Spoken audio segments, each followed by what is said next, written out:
Баршаңызға сәлем. Бүгін біз түрлі түсті орамжапырақтан салат дайындаймыз. Өте керемет әрі дәмді шықты. Ең бастысы оңай әрі тез дайындалады. Алдын ала орамжапырақты алып, жаман жерлерін, жапырақтарын кесіп алып тастап, жуып тазалап алдым. Енді қызанақ, укроп, сарымсақ және дәміне қарай тұз, қара бұрыш, майонез. Осылардың бәрі қажет болады. Алдын ала жуып, тазалап, дайындап алдым. Енді орамжапырақты тураймыз. Шетінен осылай кесіп, қолмен үзіп, үлкен бөліктерін 4-ке 2-ге бөліп турадым. Каналым ұнап жатса, лайк, подписка, қоңырау басуды ұмытпаңыздар. Осылай жақсылап, бәрін біркелкі етіп, турап шығамыз. Және мен алдын ала бір ыдысқа су құйып, газға қойып қойдым, қайнай берсін, керек болады.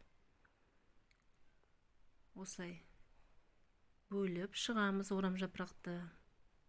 Бәрін. Міне. Дайын біздің орамжапырағымыз. Енді жаңа қайнаған суға саламыз. Және мен алдын ала кішкене тұз қостым суға. Бәрін салып, араластырып, бетін жабамыз. Қайнағаннан кейін бетін ашып, 5-6 минут қайнатамыз. Орамжапырақ кішкене қаттылау болу керек. Одан көп ұстасаңыздар езіліп кетеді. Судан алып аламыз. Мұздай суға салып, суытып алсаңыздар болады.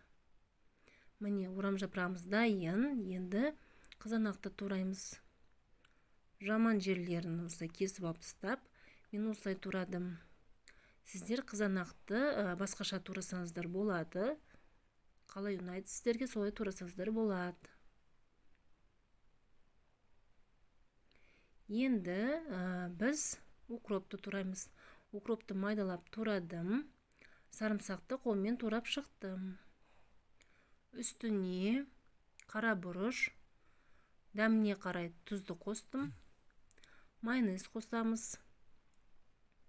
Енді жақсылап араластырамыз. Мына жерде менде майонез кішкене аз болып қалды. Үстіне қостым. Жақсылап араластырамыз. Салатымыз дайын. Енді тарелкаға саламыз. Міне өте әдемі әрі дәмді болып шықты. Астарыңыз дәмді болсын.